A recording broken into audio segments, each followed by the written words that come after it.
Bonjour tout le monde, ici Sébastien pour un 7e épisode du Seb Show dédié à Survivor. J'espère que vous allez bien.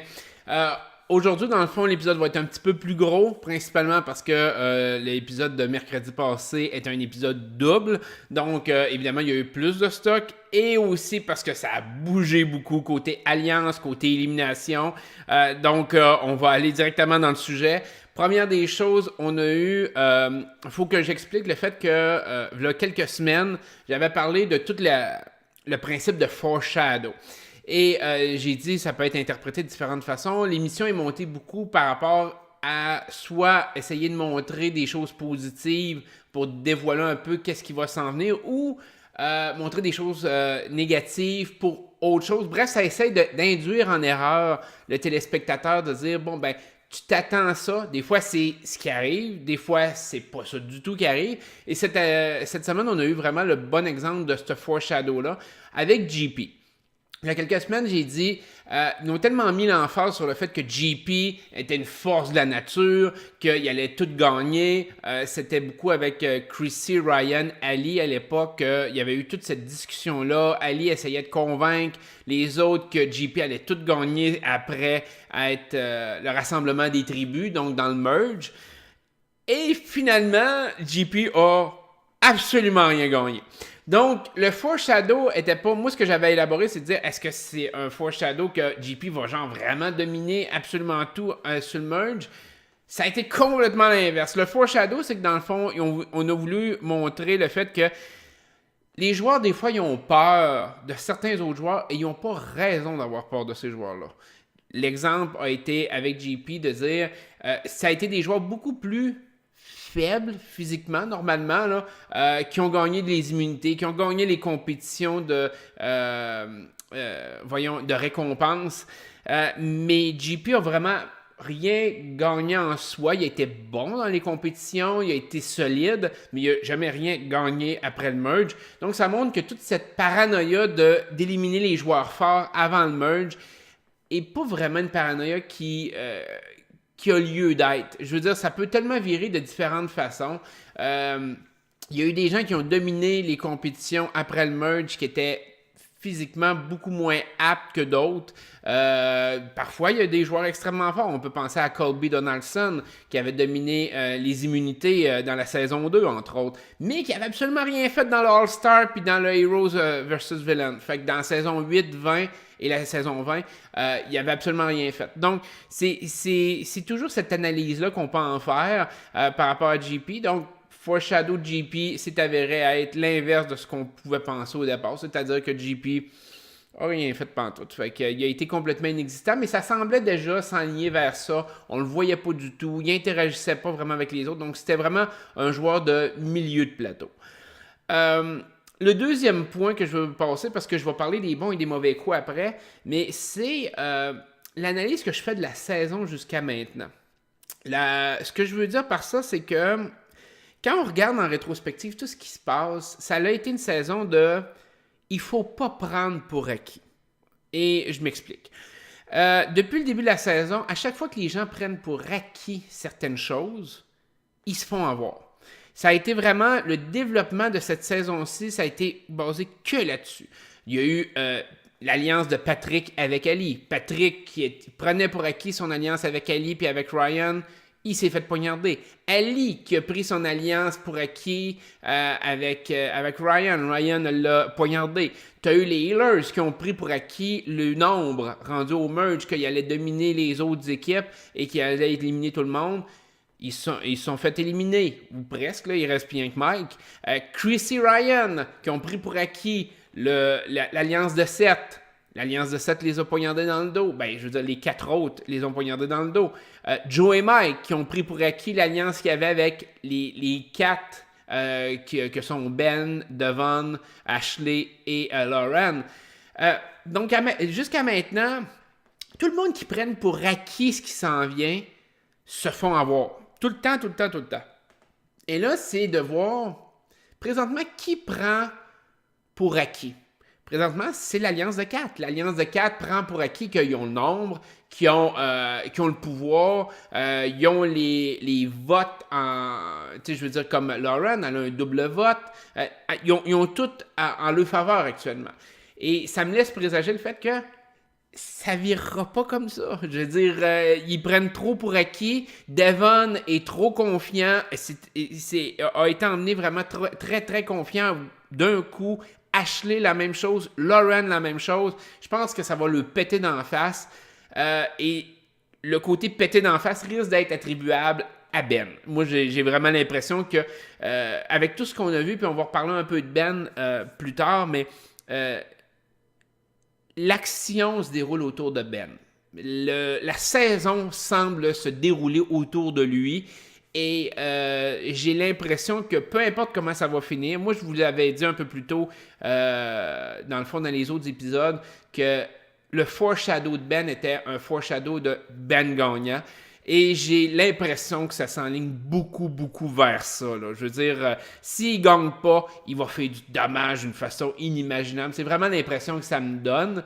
Je peux me tromper, mais vraiment, l'histoire tourne autour de Ben. Qu'est-ce que Ben fait? Qu'est-ce que Ben pense? Et les autres joueurs par rapport à Ben. On a vu toute la dynamique de Joe contre Ben. On a vu là, la dynamique que même sa propre alliance veut le sortir. Ben est devenu un agent secret pour les deux alliances. Ben est partout. Là. Ben domine la saison, là, d'un certain sens. Domine je pourrais dire, le visuel de la saison. Et ça me fait penser, il y a certains autres joueurs qui ont dominé la saison comme ça et qui ont été éliminés plus tôt. On pense à Rupert dans la saison 7, Pearl Island. Ça, c'est un des meilleurs exemples. Mais c'est un joueur qui avait tellement eu d'impact quand même. Ils l'avaient ramené pour l'All-Star. Ils l'ont ramené quasiment dans toutes les saisons qui ramènent des anciens. Et je pense que de ce côté-là, Ben a un peu cette même vibe-là. Mais moi, j'ai l'impression que Ben va vraiment pousser plus loin. Donc, Ben va être un gros joueur. J'ai l'impression qu'il va gagner. J'ai vraiment cette impression-là. J'aurais de la difficulté à ne pas le voir gagner, à moins vraiment là, d'assister à une chute libre dans un épisode ou quelque chose de même, d'erreur magistrale de sa part. Mais je pense que Ben s'enligne beaucoup là-dessus. Donc, pour les bons coups, première des choses, c'est sûr que l'Alliance de 4 qui s'est formée avec l'Alliance de 7, à l'intérieur de l'Alliance de 7. Donc, Lauren, Ashley, Ben, Devon. Super bonne stratégie. J'en avais parlé un peu les derniers épisodes, qu'inévitablement, il y aurait un groupe de gens qui vont vouloir aller chercher les healers restants pour éliminer l'autre groupe, pour devenir l'alliance dominante. De ce côté-là, eux l'ont très bien compris. Ryan, Chrissy, JP, complètement dans les vapes, ils n'étaient pas là, pas en tout stratégiquement. Et donc, les 4 autres ont réussi à bénéficier de ça. Principalement dû à l'erreur de Ryan. Je vais revenir à ça dans les mauvais coups. Mais c'est certain que cette alliance-là, comment ils ont forgé l'alliance et comment ils ont contrôlé les 2 derniers votes, dans le fond, les 2 votes qui ont eu lieu dans le double épisode, ça a été brillant, ça a été bien fait, bien pensé. Et ça, de ce côté-là, ils ont très bien joué à la game. Ça n'a pas l'air assez solide pour se rendre des 4 derniers vraiment, mais j'ai hâte de voir comment ça va se dérouler. Bon coup aussi, Ben, toute la façon qu'il a joué quand même, qu'il a administré ça, la façon qu'il ment tout le monde d'un sens, parce que oui, il est comme un double agent, donc il manque à Ryan, Chrissy à côté. Il a menti à Joe, mais il ment aussi à sa propre équipe de 4. Là, il a trouvé une idole, il a été capable de le mentir. Tu sais, je veux dire, il laisse rien transparaître. Ben est vraiment un joueur un joueur, je pourrais dire, on le placera pas tout de suite le joueur légendaire, là, mais c'est vraiment un joueur de premier plan. C'est un joueur qui a l'air de vraiment bien comprendre la game, de pas se tromper trop. C'est peut-être son côté arrogant joue contre lui, dans le sens qu'il essaie de prendre beaucoup de contrôle, beaucoup de pouvoir sur les votes. C'est son aspect stratégique un peu plus qui joue là-dedans, mais malgré tout, Ben joue bien sa game de survie dans le jeu. Donc, bon coup pour Ben. Après ça, on n'a pas le choix de tomber dans les mauvais coups. Je veux dire, les mauvais coups, il y a eu Ryan. On va revenir avec ce qu'il a fait les semaines d'avant. Comment il s'est détruit en dévoilant son idole à Ben. Le dommage, je pense que Ryan va s'en vouloir tout le temps quand il va revoir la saison. Le move épais de donner à Ben l'information sur son idole a créé l'Alliance de 4. Parce que j'ai vraiment cette perception-là que si ça n'avait pas été de Ryan qui a fait un move épais de même, Devon aurait jamais trahi Ryan. J'ai cette perception-là, que Ryan et Devon auraient resté loyaux l'un envers l'autre. Devon n'aurait pas switché. Devon aurait peut-être... Les gens auraient peut-être voulu l'embarquer dans l'Alliance de 4, mais tout de suite, il serait allé voir Ryan. Il aurait dit, écoute, les autres jouent contre toi. Mais le move épais de Ryan par rapport à l'idole... Vraiment, vraiment cave. Ça a eu une répercussion sur la game de Ryan. Ça vient vraiment de miner sa stratégie bord en bord. Ça l'a causé sa perte dans le dernier épisode pour beaucoup de choses. Ryan n'est pas encore éliminé. Ryan a encore du temps de survie devant lui. Là. Probablement que Chrissy va être une plus grosse cible que lui rendu là. Mais Ryan, move épais sur toute la ligne. Il n'y a pas de question à avoir là-dessus. L'Alliance de 4, autre mauvais coup, l'Alliance de 4 présentement qui bâtissent par rapport au fait que là, ils deviennent majoritaires. Là, pour eux autres, c'était le but d'éliminer les deux joueurs. Ils ont éliminé Joe, ils ont éliminé JP. Pour eux autres, ils sont comme majoritaires. Ils jouent en fonction d'être majoritaires. Je pense que c'est une mauvaise façon de visualiser le jeu et de la façon qui l'amène. Parce que dans le fond, ce qu'ils ont fait, ce que Devon, Ashley et Lauren font présentement, c'est de mettre 100% de leur confiance dans Ben. Là, ils ont parlé d'éliminer Ben, mais à ce moment-là, s'ils éliminent Ben, ils retombent en minorité. Donc, je pense qu'ils veulent garder Ben, sauf que Ben, ils l'ont placé dans un rôle incroyablement puissant. Je veux dire...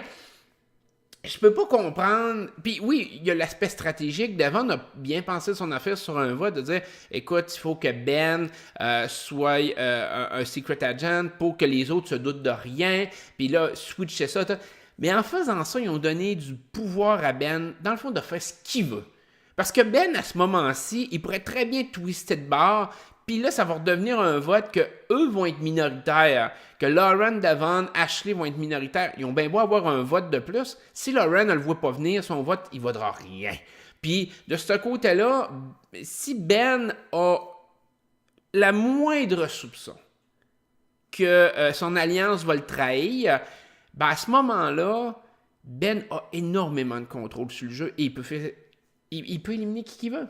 Il peut faire éliminer qui veut parce qu'il y a juste à bullshiter tout le monde puis ça va bien passer. Ryan, Chrissy sont sûrs que Ben est de leur bord. Mike est tout seul. Puis l'Alliance de 3 pense que Ben est complètement perdu dans sa tête puis il est croué hors de tout doute. C'est pas le cas. Fait que cette alliance-là a donné du pouvoir à Ben et c'est vraiment mal pensé. Vraiment, vraiment mal pensé. Fait que j'ai hâte de voir comment cette alliance-là va être capable de gérer ça. Est-ce qu'ils vont vraiment éliminer les autres? Moi, j'ai l'impression que Ben, pour une raison ou une autre, Ben va allumer et il va poignarder les autres dans le dos. Comme je dis, ça fait référence au fait que quand ils prennent quelque chose pour acquis, ça ne fonctionne pas dans cette saison-ci. Fait que Ben est bien placé pour causer la perte de ces 3 joueurs-là, Lauren, Devon et Ashley. Je vois pas ces 3 joueurs-là à la fin. C'est bizarre, mais je les vois pas à la fin. Je vois beaucoup plus quelqu'un comme Ryan à la fin contre Ben. Dans les 4 derniers, on s'entend, là. Ou Mike, un joueur vraiment... bon. Je peux voir des joueurs comme ça contre Ben, mais voir les autres, j'ai de la difficulté un peu à l'imaginer là, à l'heure actuelle. Excusez-moi. Par rapport aussi à cette alliance-là, mauvais move. Puis ça c'est la chose qui m'a titillé de Ben, qui a mal fait, en mon sens, là. Cette semaine, ça a été la compétition où ce que Lauren, Ben et Devon sont restés assis. Il y a eu une compétition où ils ont décidé de ne pas participer pour manger à la place. Moi, sincèrement, avoir été Ryan ou Chrissy, j'aurais allumé que peut-être il y avait de quoi par rapport à Ben. Parce que Ben était censé être en danger à ce moment-là. Là. Donc, pourquoi, si tu es en danger, tu sais, je veux dire, dans cette dynamique-là, ben, en fait, Ben n'était pas vraiment en danger, mais ça restait quand même un joueur qui, je pourrais dire, pouvait potentiellement se faire sortir. Parce que, et puis là, je vais expliquer juste ce point-là, c'est que, dans le fond, quand même, Joe Mike tentait de sortir Ben. Avoir eu une idole bien jouée, Ben pouvait être à risque. Tu sais, je veux dire, moi, à mon sens, c'est comme ça que je l'aurais interprété. Là. En tant que Ben, j'aurais pu me dire, crime, je peux me faire sortir par ces joueurs-là. Ces joueurs-là peuvent arriver puis me causer ma perte. Fait que j'aurais participé. De s'assire, ça l'a fait. Moi, ça m'a rappelé un peu le challenge. Pour ceux qui l'ont écouté, Survivor Marquesas, parce que ça a été le plus gros revirement quasiment de l'histoire de Survivor. En tout cas, le premier gros revirement de l'histoire de Survivor. Et c'est la descente aux enfers du Ruutu 4. Fait que les Ruutu étaient une tribu, on pourrait dire, de 7 joueurs. C'était à peu près ça. Là. Il était rendu 7. Et il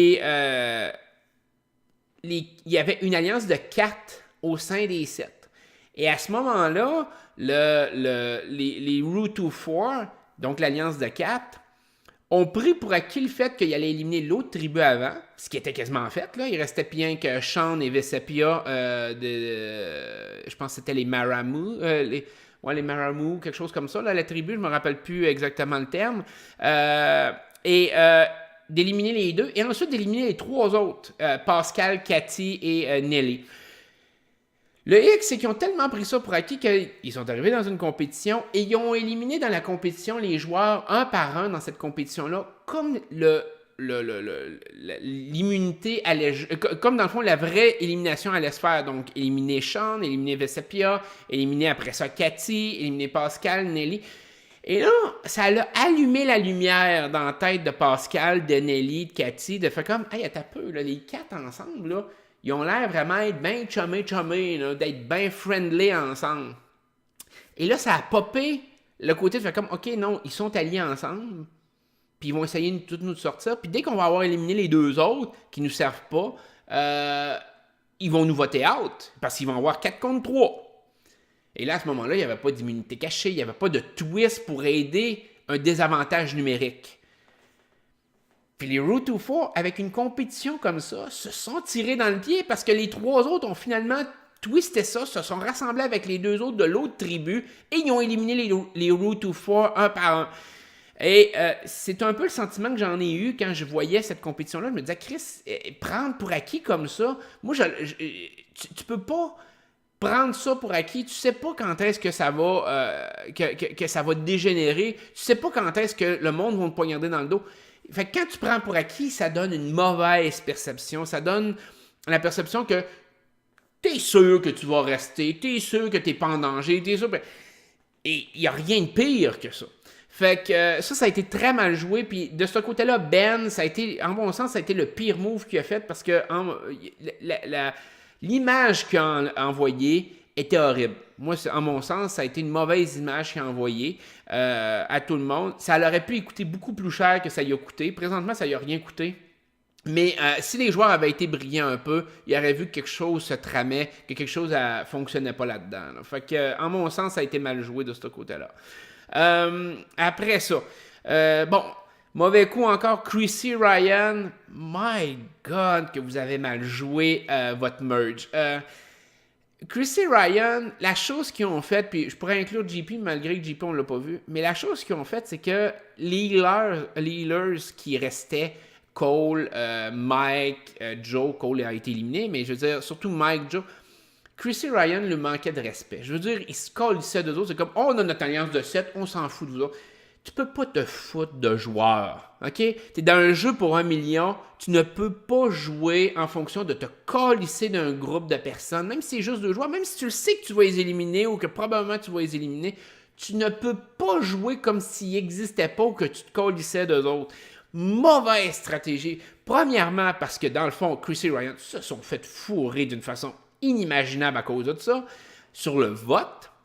Deuxième des choses, ils n'ont pas réfléchi pas en tout à la finale. Parce qu'à la finale, tu veux avoir ces deux votes-là, tu veux que ces deux personnes-là disent « Ah, ben finalement, tu sais, si au moins, comme exemple, Ryan ne domine pas le jeu, ben au moins le monde peut dire « Ah, ben Ryan, il a joué une bonne game sociale, il jasait à tout le monde, il laissait la porte ouverte à tout le monde, il faisait des moves pour essayer de rendre ça plus vivant ou de donner l'espoir aux joueurs. » Mais non! Ryan et Chrissy, ils ont fermé cette porte-là. C'est comme s'ils éliminaient déjà en partant 2 votes qui auraient pu être acquis à eux autres. Que là, peut-être que ces votes-là auraient twisté pour éliminer les autres joueurs. Mais non, Chrissy et Ryan ont été dans le but de faire comme on a notre alliance de 7, on s'arrête là, on se casse pas la tête. Vraiment, vraiment, pour une fille comme Chrissy qui avait super bien joué pre-merge, Ryan, même chose, qui a été capable de twister au bon moment. Ces deux joueurs-là l'ont échappé depuis quelques épisodes, depuis le merge.